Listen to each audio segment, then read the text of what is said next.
And here comes the real twist. And ఆ selfie ఫోటోలో మిటా డేటాని చెక్ చేశారు. Hi guys, welcome back to Srikanth బీనం YouTube channel. After a long gap, కొంచెం గ్యాప్ వచ్చింది due to some other reasons. Actually వాళ్ళు నేను చెప్పబోయే కేసు గురించి మీరు ఆల్రెడీ వినేసే ఉంటారు. అండ్ ఈ కేసు మాత్రం మూవీ స్టోరీకి ఏమాత్రం తగ్గదు. దీంట్లో ఉండే ట్విస్ట్లు, దీనిలో అమ్మాయి చేసిన నాటకాలు, డ్రామాలు మొత్తం అన్ని ఈ వీడియోలో బయట పెట్టబోతున్నా. అలాగే కొంతమంది అయితే ఈ విషయం తెలియగానే ఒక వీడియో కూడా చేశారు తన మీద సింపతితో. అందరూ నిజమని అనుకుని ఫైట్ చేసి అవేర్నెస్ తీసుకొచ్చాక అది ఫేక్ అని తెలిస్తే అక్కడ వచ్చే కోపం అంతా ఇంత కాదు. అలాగే వీటి వల్ల కొన్ని రియల్ స్టోరీస్ ని మనం నమ్మలేకపోతున్నాం. అవి కూడా కొన్నిసార్లు ఫేక్ ఏమోరా అనే మైండ్ సెట్ లోకి వెళ్ళిపోతున్నాం because of these fake FIRs. And fake FIR అనేది ఎంత దారుణమైన విషయం అంటే ఒక పర్సన్ ని మానసికంగా కుంగిపోయేలా చేస్తుంది. ఆడు వేరే ఏ పని చేయలేడు, ఆడు దాని నుంచి బయటికి రాగలడు అనే నమ్మకం వచ్చేదాకా బయటకు వచ్చి కూడా మాట్లాడలేడు. సో అసలు ఈ ఫేక్ ఎఫ్ఐఆర్ స్టోరీ ఏంటి, అండ్ ఈ పూణేలో జరిగిన సిచ్యువేషన్ ఏంటి, అండ్ ఈ అమ్మాయి ఏం తప్పు చేసింది అనేది క్లియర్ గా డిస్కస్ చేద్దాం. First of all, second part లో జరిగిన స్టోరీ ఏది మనకి తెలియదు. అసలు ఫస్ట్ పార్ట్ లో జరిగిన స్టోరీ ఏంటి అనేది మీకు చెప్తాను. ఈ కేసు జరిగింది పూణేలో కొందవా అనే ఏరియాలో ఒక ఫ్లాట్ లో జరిగింది ఈ స్టోరీ మొత్తం. ఒక అమ్మాయి, తను ఒక ఐటీ ప్రొఫెషనల్ అన్నమాట, పోలీస్ స్టేషన్ కి వెళ్ళి నా మీద రిప్ అటాక్ జరిగింది అనేసి కేసు పెట్టింది. అండ్ వెంటనే పోలీసులు కూడా ఎఫ్ఐఆర్ ఫైల్ చేశారు. షార్ట్ గా చెప్పాలంటే, డెలివరీ బాయ్ వేషం వేసుకుని ఒక అబ్బాయి నా ఫ్లాట్ కి వచ్చి నా మీద ఒక స్ప్రే లాంటిది చేశాక నేను అన్కాన్షియస్ అయిపోయాను. అన్కాన్షియస్ అవ్వంగానే నన్ను రిప్ చేసి దాని తర్వాత ఒక మెసేజ్ లాగా పెట్టాడు అనేసి ఆ అమ్మాయి ఎఫ్ఐఆర్ లో అలిగేషన్ చేసింది. సో ఈ స్టోరీ పిల్లర్ అయితే ఇది. సో ఈ స్టోరీలో కొంచెం డీప్ లోకి వెళ్దాం మనం. సో ఈ స్టోరీ జరిగింది జూలై 2025 ఎర్లీ మార్నింగ్. సో ఒక అమ్మాయి, తిన నేమ్స్ అండ్ అదర్ విషయాలు బయటికి రాకూడదు, 22 ఇయర్స్ తినకి ఒక సాఫ్ట్వేర్ కంపెనీలో జాబ్ చేస్తుంది. సేమ్ డైలీ రొటీన్, జాబ్కి వెళ్ళడం, మళ్ళీ తిరిగి రావడం, ఫ్లాట్ లోకి వచ్చి పడుకోవడం. అండ్ ఆ ఫ్లాట్ లో తిన ఒకటే ఉంటుంది. అండ్ ఫ్యామిలీలో చిన్న ఇష్యూ జరిగింది. ఆ ఇష్యూ వల్ల కొన్ని డేస్ గా తను కొంచెం డిప్రెస్డ్ మోడ్ లో ఉందన్నమాట. అండ్ ఒక రోజు మార్నింగ్ వెంటనే పిఎస్ కి వెళ్ళి అక్కడ ఉన్న వాళ్ళందరికీ ఒక షాకింగ్ స్టేట్మెంట్ ఇచ్చింది. తను చెప్పిన స్టేట్మెంట్ ఏంటంటే, సార్, ఒక డెలివరీ ఏజెంట్ నేను డోర్ ఓపెన్ చేయంగానే సడన్ గా స్ప్రే వేసి నన్ను అన్కాన్షియస్ చేశాడు. తర్వాత నేను లెగిసి చూసినప్పుడు నా డ్రెస్ అంతా డిస్టర్బ్డ్ గా ఉంది అండ్ నా ఫోన్ లో ఒక ఫోటో ఉంది. నేను అన్కాన్షియస్ గా పడిపోయిన పొజిషన్ లో పక్కనే ఒక స్ట్రేంజర్ మాస్క్డ్ ఫేస్ తో సెల్ఫీ తీశాడు. తర్వాత ఆ రేపిస్ట్ ఒక మెసేజ్ కూడా వదిలాడు, if you tell anyone I will leak this photos and videos, I will come back again అనేసి. సో ఈ స్టోరీ మొత్తాన్ని ఒక చందమామ కథలా చెప్తానేనండి.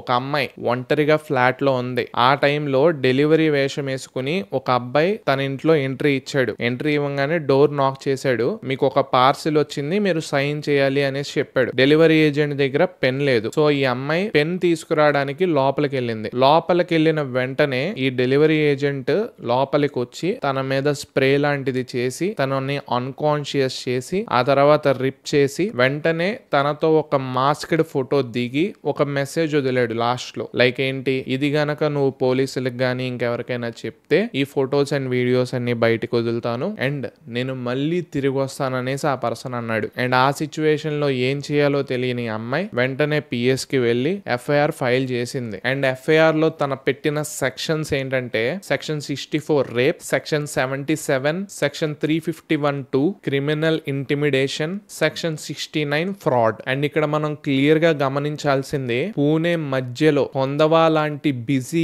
ఏరియాలో ఈ ఇన్సిడెంట్ అంటే సెక్యూరిటీ మీద చాలా మందికి డౌట్స్ వచ్చాయి. పేరెంట్స్, స్టూడెంట్స్, వర్కింగ్ ఉమెన్ అందరినీ ఈ కేసు డిస్టర్బ్ చేసింది. అండ్ ఈ టైంలోనే పోలీస్ ఇన్వెస్టిగేషన్ స్టార్ట్ అయింది. And here comes the real twist. Police commissioner Amitesh Kumar ఈ కేసుని చాలా సీరియస్ గా హ్యాండిల్ చేయడం స్టార్ట్ చేశాడు. క్రైమ్ బ్రాంచ్, సైబర్ సెల్, అలాగే ఫోరెన్సిక్ డిపార్ట్మెంట్, అన్ని డిపార్ట్మెంట్స్ ఒకేసారిగా యాక్టివ్ అయ్యి ఇన్వెస్టిగేషన్ స్టార్ట్ చేశారు. అండ్ ఈ కేసు మొత్తాన్ని ఛేదించడానికి పోలీస్ టీమ్స్ మొత్తం ఒక 10 గ్రూప్స్ గా ఫామ్ అయ్యాయి. ఫస్ట్ ఆఫ్ ఆల్ పోలీస్ వాళ్ళు దీన్ని స్టెప్ వైజ్ గా ఇన్వెస్టిగేషన్ చేయడం స్టార్ట్ చేశారు. స్టెప్ స్టెప్ 1 వాళ్ళు క్లియర్ గా గమనించింది సీసీటీవీ ఫుటేజెస్ అండ్ నియర్లీ వాళ్ళు 500 ఫుటేజెస్ ని చూశారు అండ్ బిల్డింగ్ ఎంట్రీలో ఎలాంటి డెలివరీ బాయ్ ఎంట్రీ అనేది నోట్ అవ్వలేదు అండ్ ఎలాంటి సస్పీషియస్ మూమెంట్ కానీ ఆర్ఎల్స్ వేరే విధంగా కానీ ఎలాంటిది లేదు అండ్ ఈ అపార్ట్మెంట్ గేట్ లో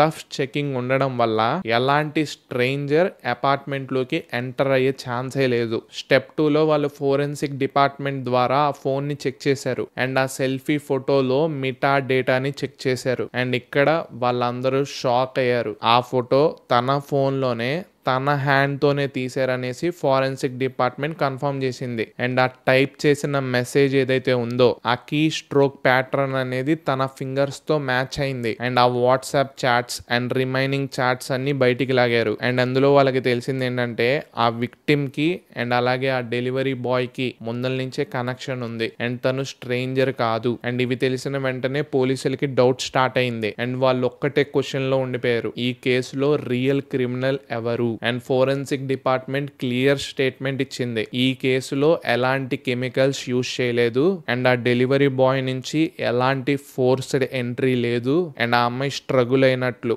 అన్కాన్షియస్ అయినట్లు ఎలాంటి ప్రూఫ్స్ లేవు. అమితేష్ కుమార్ గారు తర్వాత ప్రెస్ కాన్ఫరెన్స్ లో ఇలా అన్నారు, ఈ రేప్ కేసులో యాక్చువల్ గా ఎలాంటి రేప్ జరగలేదు అండ్ ఈ కంప్లైంట్ ఏదైతే ఉందో అది ట్రూలీ ఫాల్స్. సెల్ఫీ గానీ టైప్ చేసి థ్రెట్ చేయడం కానీ ఇవంతా డ్రామా అండ్ అక్యూజ్డ్ ఎవరైతే ఉన్నాడో డెలివరీ బాయ్ అతను విక్టిమ్ కి ఫ్రెండే అనేసి ఈ స్టోరీలో ట్విస్ట్ అంతా బయట పెట్టారు. అండ్ మనకు అందరికీ ఒక డౌట్ రావచ్చు, ఈ అమ్మాయి ఎందుకు ఇలా చేసింది అనేసి. కొంతమంది ఏమంటున్నారంటే తను ఎమోషనల్ గా డిస్ట్రెస్ గా ఉంది, డిప్రెషన్ లో ఉంది, అందుకని ఇలా చేసిందని అంటున్నారు. ఇంకొంతమంది తను పూణే సేఫ్టీని డీఫేమ్ చేయడానికే ఇలాంటివన్నీ చేస్తుంది అనేసి అంటున్నారు. అండ్ ఈ కేసులో పోలీసులు లీగల్ యాక్షన్ తీసుకున్నారు. Under section 182 false FIR file చేసినందుకు తనని కస్టడీలోకి తీసుకున్నారు. అండ్ నాకు ఈ కేసులో ఒకటి అర్థం కావట్లేదు, అసలు అమ్మాయిలు ఎందుకు ఇలా తయారవుతున్నారు? ఇలా మీరు చేస్తున్నట్లయితే రియల్ విక్టిమ్స్ ఎవరైతే ఉన్నారో